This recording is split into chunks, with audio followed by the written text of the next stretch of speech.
सबसे पहले countdown 89 days to go. जी हां, 89 डेज रह गए हैं फील्ड मार्शल आसिम मुनीर की रिटायरमेंट और नए आर्मी चीफ के आने में। अब चलते हैं जरा दूसरी खबरों की तरफ और सबसे पहले इस्लामाबाद की मौजूदा सूरत हाल, जहां पर इस वक्त सड़कें दरियाओं का मंजर पेश कर रही हैं। ऐसा लग रहा है कि इस्लामाबाद कोई साहिली इलाका है और सुनामी आ गया हो। हर तरफ पानी ही पानी है, गाड़ियां डूब चुकी हैं और यह सब कुछ कोई घंटों में नहीं हुआ, बल्कि यकायक चंद मिनट में बारिश ने ऐसी जलथल की है, इतना ज्यादा पानी किया है, इतना तूफान है कि इस्लामाबाद का मंजर ही और है। क्लाउड बस्ट हुआ है या खुदा ना खास्ता और कुछ हुआ है, या हमें तो नहीं पता, लेकिन जो वीडियो सामने आ रही हैं, और ये तकरीबन शाम 8 बजे का वक्त है, 8 बजे से थोड़ा पहले थोड़ा बाद, जब इतनी ज़्यादा बारिश हुई है कि पूरा इस्लामाबाद जो है वो एक दरिया का मंजर जो है वो पेश कर रहा है और हर तरफ पानी ही पानी है, तबाही हुई है, दरख्त गिरे हैं, गाड़ियों के ऊपर गिरे हैं। जाहिर है अभी जो हतमी नुकसानात हैं इसका तो थोड़ी देर तक पता चलेगा, लेकिन बहुत शदीद ये सारे मामलात जो मौसमी आफात हैं वो आपके सामने हैं। इमरान खान ने इस पर बार बार हुकूमत में आने से पहले भी वो बार बार बात कर रहे थे। कम से कम आप सबको ये याद है, वैसे तो बहुत शुरू से बात कर रहे हैं, लेकिन अमली इकदामात उन्होंने 2013 में जब सबसे पहले उन्हें खैबर पख्तूनख्वा में हुकूमत मिली थी, तो हुकूमत मिलते ही जो सबसे पहला काम किया था वो बिलियन ट्री सुनामी, आपको याद होगा, दरख्त लगाने पर माहौलियाती इन तब्दीलियों के खिलाफ हम क्या इंतजाम कर सकते हैं इसके ऊपर वो जोर देते थे। जाहिर है डैम बनाने पर, दूसरी तमाम चीज़ों पर उनका जोर था, लेकिन जब वो आज से 12 साल पहले हमें इस चीज़ की वार्निंग दे रहे थे कि ये सब कुछ होने वाला है, हमें तैयारी करनी पड़ेगी, बार बार कहते थे कि अपने शहरों को हमने कंक्रीट बना दिया, दरख्त काट दिए हैं और इससे बहुत सख्त माहौलियाती तब्दीलियां आएंगी। लेकिन उस वक्त ये पाए खेद खाने वाले हमारे जो लीडर थे ये मजाक उड़ाते थे उनका। ये जो नून लीग और जरदारी टोला है ये इमरान खान का मजाक उड़ाते थे, बिलियन ट्री सुनामी का मजाक उड़ाते थे और दरख्त लगाना कोई ऐब समझते थे। आज ये अपने मुंह से कह रहे हैं हमने डैम भी बनाने हैं, बल्कि अब तो इनके वजीर झूठे हल्फ दे रहे हैं टेलीविजन पर आकर के दरख्त लगाने का इनिशिएटिव हमारा अपना था। हालांकि वो पूरी दुनिया जानती है कि वो इनिशिएटिव किसका था, लेकिन अब इस्लामाबाद में ये जो बारिश हुई है, ये जितना पानी है, जाहिर है यहाँ तो ये नुकसान और तबाही मचा रहा है, इसके बाद इसने नीचे जाना है। नीचे पहले ही सैलाब है और इस्लामाबाद ऊंचाई पे है कंपेयर टू, आप अगर बात करेंगे पंजाब के इलाकों की, तो जब ये पानी नीचे जाएगा, पहले ही वहाँ पानी पानी है, तो ये मजीद तबाही के अंदर अजाफा होगा। और अगर इस्लामाबाद में ये बारिश हुई है तो आप खुद अंदाज़ा लगा सकते हैं कि इससे ऊपर, ये तो अभी क्योंकि अभी की इतलात हैं, ऊपर कितनी पहाड़ों में बारिश हुई होगी। तो अल्लाह हमें माफ़ करे, ये जो मुख्तलिफ कुदरती आफात हैं ये रुकने का नाम नहीं ले रही। आखिरकार हमारे DG NDMA भी जागे हैं, उनकी खबर आपके सामने रखते हैं कि अब वो क्या कर रहे हैं। अब वो कुछ ज़्यादा ही जाग गए हैं, कोई पैसिफायर दे उन्हें, थोड़ा सा चुप करवाए, क्योंकि वो लोगों को अब डराना शुरू हो गए हैं, तो उसकी तरफ भी आते हैं। लेकिन पहले अफ़गानिस्तान की सूरत हाल रख लें। हमारा ज़ाहिर बरादर मुल्क है और वहाँ पर भी सूरत हाल बहुत ही गंभीर है। ज़लज़ला आया बहुत सख्त, ये जलालाबाद के करीब ये ज़लज़ला आया है और वहाँ पर 810 अफराद जो हैं वो शहीद हो गए हैं अभी तक और 2500 से ज़्यादा ज़ख्मी हो चुके हैं। 810 ज़लज़ले की जो रेक्टर स्केल पर शिद्दत थी वो तो इतनी नज़र नहीं आती, लेकिन आई डोंट नो कि वो क्यों इतना ख़तरनाक ज़लज़ला आया कि बस्तियों की बस्तियां उजड़ गई हैं, गांव के गांव मस्मार हो गए हैं। और अभी तक ये जो इनिशियल इन्फॉर्मेशन है वो जाहिर है अभी 24 घंटे भी नहीं हुए सारी बात को, तो वहाँ पर 800 से ज़्यादा अफराद जो हैं उनके शहीद होने की खबर है। अल्लाह वहाँ भी लोगों के हाल पर रहम करे, उनके लवाहिकीन को सब्र दे और जो ज़ख्मी हैं उनके लिए आसानी फरमाए। ये वहाँ पर जो उनकी हुकूमत है अफ़गानिस्तान की, उनके तर्जमान ज़बीउल्लाह मुजाहिद, उन्होंने ये मीडिया से शेयर किए हैं नंबर्स और पूरा इंटरनेशनल मीडिया इसे कवर कर रहा है जो अफ़गानिस्तान के अंदर इस वक्त ज़लज़ले से तबाहकारियाँ हैं। तो एक तरफ पाकिस्तान के अंदर सैलाब से तबाहकारियाँ हैं, तो दूसरी तरफ अफ़गानिस्तान में ज़लज़ले से तबाहकारियाँ हो रही हैं। अब आगे चलते हैं ज़रा, ये तो हो गया। अब एक वीडियो वायरल हुई है, हमने अपने पिछले पंजाबी व्लॉग में उसे कवर किया था, अब ज़रा आपके सामने रख देते हैं क्योंकि उर्दू व्लॉग में नहीं बात कर सके थे उस पर। एक बैनर लगता हुआ पूरी दुनिया वो वीडियो देख चुकी है तो मामूली सी वीडियो, लेकिन कई दफ़ा बहुत मामूली वाक़यात जो हैं वो कौमों की तारीख़ को बदल देते हैं। जी हाँ, पाकिस्तानी फ़ौज के अहलकार जो हैं वो मरीम नवाज़ की तशहीर कर रहे हैं, मरीम नवाज़ के बैनर लगा रहे हैं। ये आप वीडियो में देख सकते हैं कि उन बेचारों को अब मरीम नवाज़ की तस्वीर वाले बैनर लगाने के लिए अहकामात दिए गए हैं। अहकामात कहाँ से आए हैं वो मुझे आपको बताने की ज़रूरत नहीं है, आप सबको पता है कि मिलिट्री में अहकामात किसके चलते हैं। और क्या कोई और हुक्म दे सकता है या नहीं दे सकता। बहरहाल अब ये फौजी जवान जो सिर्फ पाकिस्तान का परचम या अपनी पाकिस्तानी फ़ौज के साथ ही रहते थे, क्योंकि कंट्रोवर्शियल नहीं होना था। ऐसा नहीं है कि पाकिस्तानी फ़ौज के अंदर जो है वो ऐसे मामलात नहीं होते थे। मैंने पहले भी इस पर बात की हुई है कि अंदर यही मामलात होते थे। यही जो जवान हैं ये कुर्बानी के बकरे भी अफसरों के लेके आते हैं, ये उनके बर्तन भी सप्लाई करते हैं, ये उनके सारे काम करते हैं, लेकिन वो फ़ौज के अंदर होता था। फ़ौज के बाहर उसे पॉलिटिक्स से दूर रखने के लिए सियासी जमातों की तशहीर में फ़ौज इस्तेमाल नहीं होती थी। लेकिन क्या ये पहली दफ़ा हुआ है? नहीं, ऐसा नहीं है। तारिक मतीन बता रहे हैं कि उन्होंने अपनी आंखों से कराची में, तारिक मतीन सहाफ़ी हैं, मारूफ सहाफ़ी हैं कराची से, वो बता रहे हैं कि जब मुस्तफ़ा कमाल को कराची वापस लाया गया था तो तब भी उन्होंने फ़ौजी एहलकारों को मुस्तफ़ा कमाल की पार्टी के जो हैं वो बैनर लगाते हुए, उनके बैनर लगाते हुए शेल पेट्रोल पंप के पास उन्होंने कराची में देखा था। ये तारिक मतीन साहब का कहना है। तो बहुत सारी चीज़ें, जैसे हम 26 नवंबर को कहते हैं कि पहली दफ़ा अपने लोगों के ऊपर गोली चली, ऐसा नहीं है। हमने मशरक़ी पाकिस्तान में अपने लोगों को मारा था, गोली भी चलाई थी, सब कुछ किया था। तो बहुत कुछ, क्योंकि हमें तारीख़ मुताला पाकिस्तान में हमारी मर्ज़ी की पढ़ाई गई है कि ये पहली दफ़ा हो रहा है, तो पहली दफ़ा नहीं हो रहा। हो सकता है अब अगर हम तारीख उठाएं तो हमारे फ़ौजी एहलकार जो हैं वो पहले भी जिस जमात को सपोर्ट करते हों, वो भले अयूब का ज़माना हो, उस वक्त तो इलेक्शन ही खुद लड़ रहे थे अयूब खान आपके सामने, तो कैसे हो सकता है उसमें मिलिट्री के जो एहलकार हों उन्होंने बैनर ना लगाए हों। फिर जो ज़िया उल हक साहब ने किया, जो मुशर्रफ साहब ने किया, तो ये तमाम चीज़ें आपके सामने हैं। हमें बस ऐसे लगता है कुछ चीज़ों में हमने अपनी आंखों पर पट्टी बांध रखी होती है, हम उन चीज़ों को रिकग्नाइज़ नहीं करते। लेकिन मियाँ शरीफ जो मरीम नवाज़ के दादा थे, ये उनका ख्वाब था कि पंजाब पुलिस बनाना है पाकिस्तान आर्मी को, और अब अगली चीज़ों में तो बाद में नज़र आएगा क्या हुआ, लेकिन कम अज़ कम जिस तरीके से पंजाब पुलिस से बैनर्स और तशहीर करवाई जाती है उस तरीके से उनकी जो पोती हैं वो कामयाब हो गई हैं ये करने में।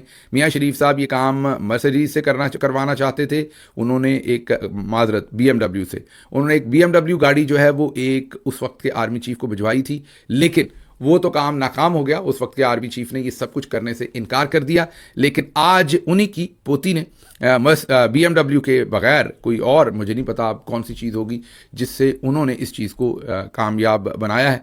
ज़रूर कोई चीज़ ज़्यादा एडवांस होगी BMW से, ज़रूर कोई ऐसी चीज़ होगी जो ज़्यादा, मैं ये कहूँगा, स्पीड दिखाती होगी, ज़रूर कोई ऐसी चीज़ होगी जिसमें ज़्यादा एनर्जी होगी, ज़्यादा ताकत होगी, ज़रूर ऐसी चीज़ होगी कि जैसे BMW चलाकर किसी को कंफर्ट फील होती है, राहत फील होती है, तो ज़रूर कोई ऐसी और चीज़ होगी जिसमें उससे भी ज़्यादा राहत किसी को फील होती होगी।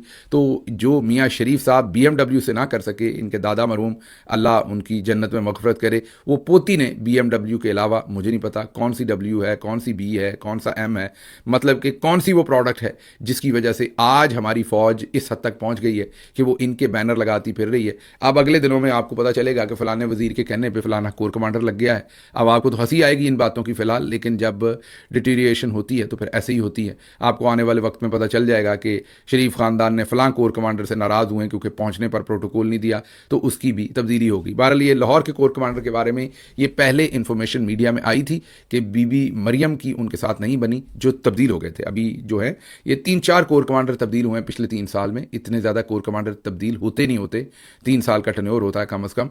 तो जो लाहौर के कोर कमांडर थे उनके बारे में यही था कि मरियम साहबा को पसंद नहीं आए थे तो वो तब्दील कर दिए गए थे। तो पंजाब पुलिस बनने की तरफ बहुत तेज़ी से सफ़र जो है वो गामज़न है पाकिस्तानी इस वक्त मिलिट्री के इंस्टीट्यूशन का।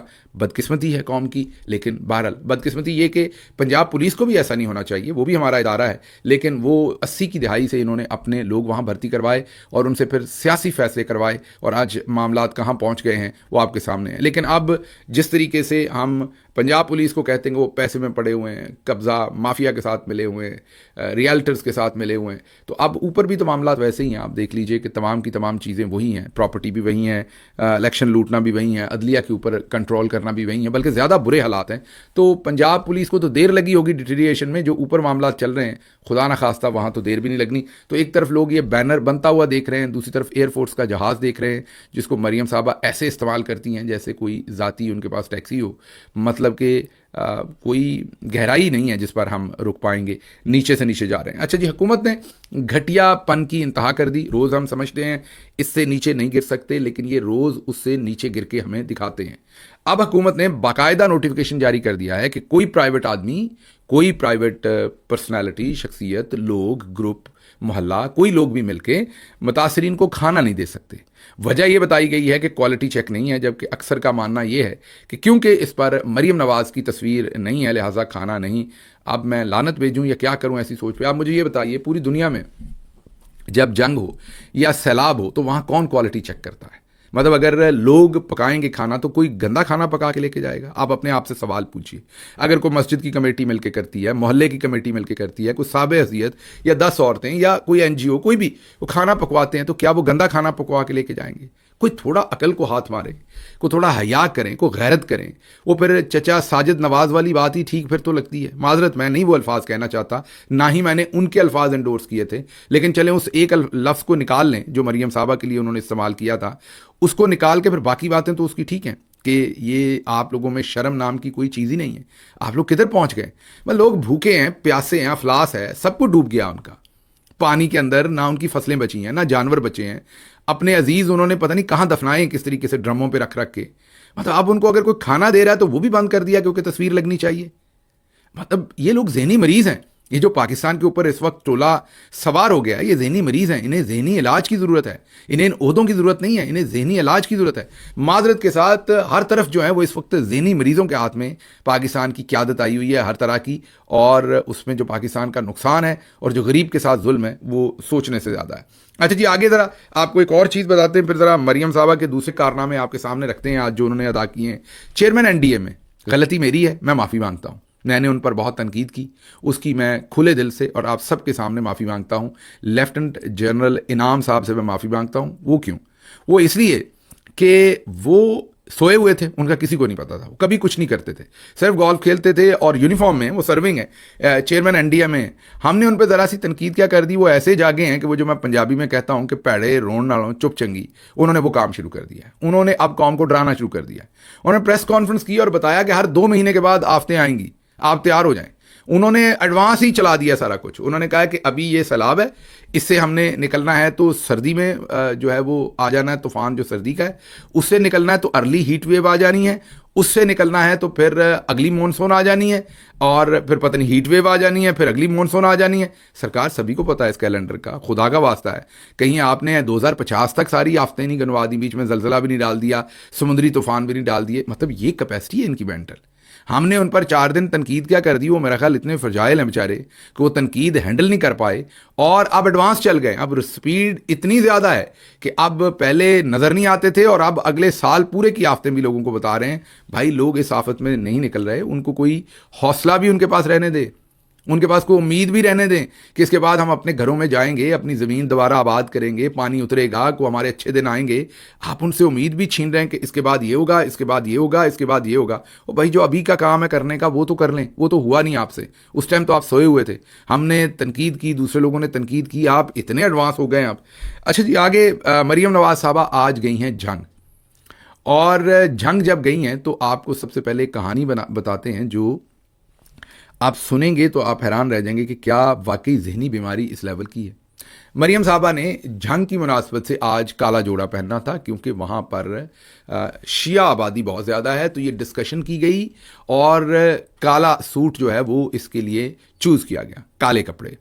अब उसके लिए जो सुर्ख आपको पता है कि उन्होंने कश्ती में जाना है, दूसरी चीज़ों में उन्होंने दिखाना है लोगों को कि मैं कश्ती में हूँ, वो भी आपको दिखाते हैं कश्तियों में क्या ड्रामा होता रहा, वो एक अलग बात है। लेकिन वहाँ जाना है तो उन्होंने जो लाइफ जैकेट है वो पहननी है, वो अमूमी तौर पर येलो और रेड रंग की होती है, तो वो उनको ये लगा कि ये ब्लैक के साथ नहीं चलेगी।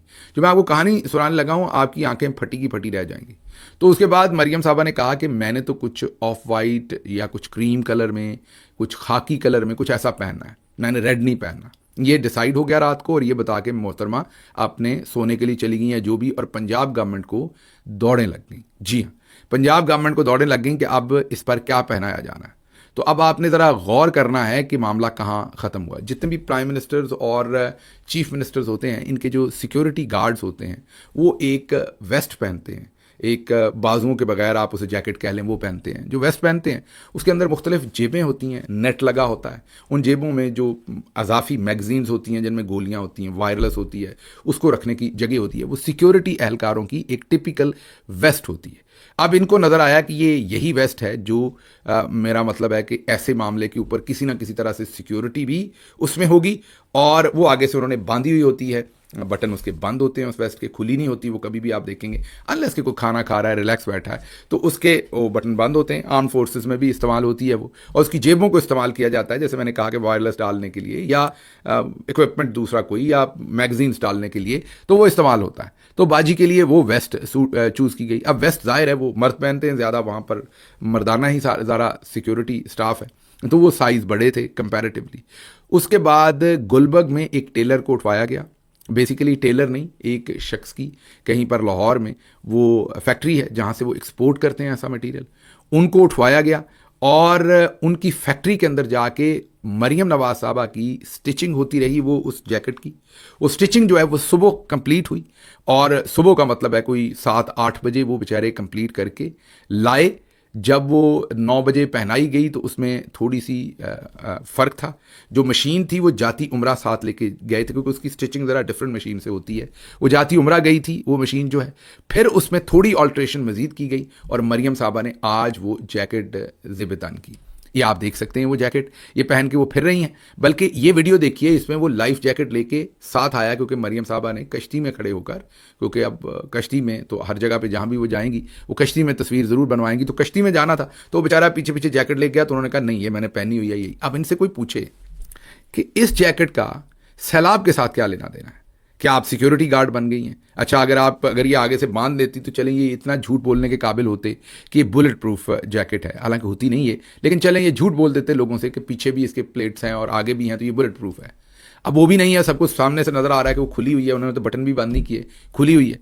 अब मरियम बाजी बताएंगे कौन सी मैगजीन्स इन्होंने, क्या कोई हमारा मतलब कोई फिल्मी किस्म के डाइजेस्ट वाली जो मैगजीन्स होती हैं वो रखनी है, या कोई मस्कारा या दूसरे के वो जो पूरी पूरी किट होती है उसको आप मैगजीन ही कह लें, वो भी उसमें से भी तो छठा ही बचता है ना मेकअप का, तो क्या वो मैगजीन्स यहाँ रखनी है जेबों में? ये आपने सिक्योरिटी गार्ड वाली, मतलब इसका क्या फ़ायदा? अगर आप वो तो लाइफ जैकेट तो पहनते हैं ना, चलें अब आपने तो जाना नहीं है गहरे पानी में, लेकिन चलें आप ड्रामा करने के लिए ही पहनती हैं, टिकटॉक बनाने के लिए ही, लेकिन चलो उसकी समझ आती है लाइफ जैकेट है, फिर भी चलो कोई ना कोई रेलेवेंस है, भले आप ड्रामा ही करती हैं, इसकी क्या रेलेवेंस है? ये आप पहनकर क्या बताना चाहती हैं? आप वहाँ पर सिक्योरिटी कर रही हैं, क्या कर रही हैं, क्यों पहन रही हैं ये? मरियम नवाज़ के लिए वो राजा बाबू हैं, वो जो फिल्म मैंने आपको बताया था, ये रानी बेबे जो है, इसके लिए हर चीज़ फैशन है।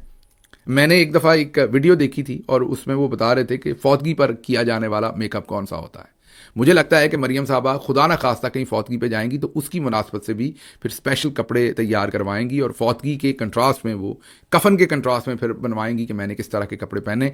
बेशर्मी नहीं, अब मैं ऐसे कहूँगा, मैं जहनी मरीज़ा कहूँगा बाजी मरियम को। ये जहनी मरीज़ा हैं और इनकी इस बीमारी को एक्सप्लॉइट कर रहे हैं इनके इर्द गिर्द वाले सारे भी। वो जो ये कहती हैं वो वही करने की बेचारे कोशिश करते हैं, और ऊपर से रश्के कमर साहब ने कहा हुआ है कि इस जहनी मरीज़ा को हर सूरत खुश रखा जाए। तो मामला किस तरफ जा रहे हैं वो आपके सामने। बहरहाल वहाँ पर बात करते हुए कहती हैं कि मेरी अपनी फैक्ट्री भी यहाँ पर होती तो मैं आबादी को बचाती, फैक्ट्री ना बचाती। सुन लिया आपने। हालांकि इन्होंने वहाँ ऐसे प्रिटेंड कर रही हैं, झूठ बोल रही हैं जैसे रमज़ान शुगर मिल मेरी हो या आपकी हो, वो इन्हीं की फैक्ट्री है और उसी फैक्ट्री को इन्होंने बचाया। और हमने ये सैलाब से पहले, सैलाब से पहले का मतलब है कि चन्योट और जो ये सारा इलाका था जंग, यहाँ पर सैलाब आने से पहले आपको खबर दी थी कि और वीडियोस भी मौजूद हैं सोशल मीडिया पर सारी, कि रमज़ान शुगर मिल के ऊपर बंद बांधे जा रहे हैं, भवाना और चन्योट को खुला छोड़ दिया गया है, आगे जंग को खुला छोड़ दिया गया, और बाद में 2-3 दिन के बाद आपने सब कुछ वैसे ही होते देखा। तो मरियम साहबा ने एक और झूठ बोला। मरियम नवाज साहब स्कूल गई थी और वहाँ बच्चों को पढ़ाने की इतवार वाले दिन एक्टिंग कर रही थी। अब उस बच्चे ने भी झूठ मरियम साहबा का आश्कार कर दिया। उन्होंने कहा है कि कल ज़बरदस्ती पुलिस वाले बाजू पकड़कर स्कूल ले गए थे, कहा खाना मिलेगा, जब मरियम नवाज चली गई तो बगैर खाना दिए हमें वहाँ से भगा दिया। ये बच्चा अब वीडियो पर बता रहा है। बहरहाल ये सूरत हाल तो हो गई। आज जब वो जंग गई तो मुतासरीन ने वहाँ पर भी बताया कि वो आई, तस्वीरें लीं, चली गई, हमें कोई इमदाद नहीं मिली। ये एक वीडियो आवाज़ नहीं सुना सकते क्योंकि चचा साजिद नवाज़ ने जो गाली गलोच तो नहीं, सख्त लफ्ज़ था उसमें, वो कम था। जो ये अम्मा जी कह रही हैं, जो अल्फाज ये इस्तेमाल कर रही हैं, वो मैं आपको सुनवा नहीं सकता। लेकिन वो बता रही हैं कि उनकी मूंजी चली गई, मतलब चावल की फसल चली गई, उनका घर गिर गया, उनका सब कुछ लुट गया है और उन्हें कुछ नहीं मिला। उन्हें जलील किया गया, खड़ा किया गया, ख्वार किया गया, और जो कुछ वो मरियम नवाज साहबा को इसमें तोहफे भेज रही हैं वो बस खुदा की पनाह है, मैं आपको सुनवा नहीं सकता, वरना ज़रूर सुनवाता। लेकिन जंग में भी जो कैंप था उसमें इन्होंने अपने लोगों को रसाई दी। सिर्फ 4 डिफरेंट फॉर्मेट की वीडियोस बनती हैं, फेसबुक के लिए अलग, इंस्टाग्राम के लिए अलग, ट्विटर के लिए अलग, दूसरे मीडिया के लिए अलग। तो ये तमाम इन्होंने जो 4-5 डिफरेंट टीमें होती हैं मीडिया की, वो साथ होती हैं और पूरी की पूरी एक फिल्म हो रही है। कॉस्ट्यूम रात को बनते हैं, जैसे मैंने जैकेट की आपको बात कही, मेकअप, कपड़े सिलेक्ट होते हैं, अटायर सिलेक्ट होता है और उसके साथ बाजी वहाँ पर जाती हैं। ये एक फिल्मी एक्ट्रेस है और ये पूरा सब कुछ स्टेज है। लेकिन बदकिस्मती ये है कि सैलाब असल है, ये लोग असल हैं, ये अमवात जो हो रही हैं वो असल है, ये जो भूख और अफलास है वो असल है, लोगों की जो सफरिंग है वो असल है, और जो हमारे फौजी जवान बैनर लगा रहे हैं वो असल हैं, जो एयरफोर्स का जहाज़ है वो असल है। लेकिन बाजी मरियम के लिए सब ड्रामा है और उनके लिए सब फन है। लेकिन जो इस पूरी फिल्म के प्रोड्यूसर हैं उन्होंने पूरी कौम को, मैं यही कहूँगा, घोड़े पर बिठा दिया है और घोड़ा जब दड़ चल रहा है और कौम को समझ नहीं कि इस घोड़े के ऊपर से कौम कैसे, इस तेज़ी के साथ उड़ने वाले घोड़े से कौम कैसे नीचे उतरे। अच्छा जी, आगे चलते हैं, एक और ख़बर आपको दे दें और उसके बाद आपसे इजाज़त लेंगे। और वो ख़बर ये है कि ये कल की ज़रा वीडियो देखिए। कल भी हमने आपको बताया था कि वो वीडियो गलत तरीके से चली गई थी सारी। मरियम साहबा बेंच पे खड़ी थी, लोग गारे में खड़े थे, वीडियो ऊपर से दिखानी थी। लेकिन आप इस वीडियो को गौर से देखिए। जैसे ही मरियम साहबा वहाँ आई हैं तो एक कश्ती जिसमें 3 या 4 रेस्क्यू के लोग बैठे हैं, वो मरियम साहबा के हुक्म में आप देखिए किनारे से पानी की तरफ जा रही है। अब ये क्योंकि वीडियो पहली बनी थी, मैंने आपको कहा कि जिसमें बेंच नज़र आ रहा है, ये रिलीज़ नहीं करना था इतना हिस्सा। बाद में जब फ्रेम लिया गया है पूरा, जिसमें ऊपर ऊपर से फ्रेम है, जिसमें नीचे बेंच नज़र नहीं आ रहा, तो आप देखें वही 4 लोग रेस्क्यू के वो आगे से वापस आ रहे हैं। वही कश्ती है, वो पानी के दरमियान में से वापस आ रही। दरमियान में आपको एक कट नज़र आ रहा है इस वीडियो में। मतलब कि दिखाया ये जा रहा है कि कहीं डीप वाटर के अंदर से वो कश्ती मरियम साहबा की तरफ आ रही है। आप ज़रा बेशर्मी सोचें कि ये लोग सैलाब के अंदर जाके ये सारी एक्टिंग कर रहे हैं, ये सारी वीडियोज़ बना रहे हैं, सारी फिल्में बना रहे हैं। 4 घंटे वहाँ उन औरतों को खड़ा रखा गया, 6 घंटे से कश्तियाँ खड़ी रखी गई। और सबसे ज़्यादा बेशर्मी की बात कि वहाँ जो जानवर थे जिनको उस कश्ती में रखा गया था, वो भी 6 घंटे के करीब वो जानवर भी जो हैं वो उन कश्तियों के अंदर भूखे प्यासे उन्हीं कश्तियों के अंदर तड़े रहे। वो जानवर जो हैं उन्हीं कश्तियों के ऊपर बांधे रखा उन भैंसों को। इनको बेजुबानों का भी फिक्र नहीं है, इनको जुबान वालों का भी फिक्र नहीं है। मैं इससे ज़्यादा क्या कहूँ, मुझे यहाँ से इजाज़त दीजिए। अल्लाह आपका हामी और नासिर हो। पाकिस्तान जिंदाबाद।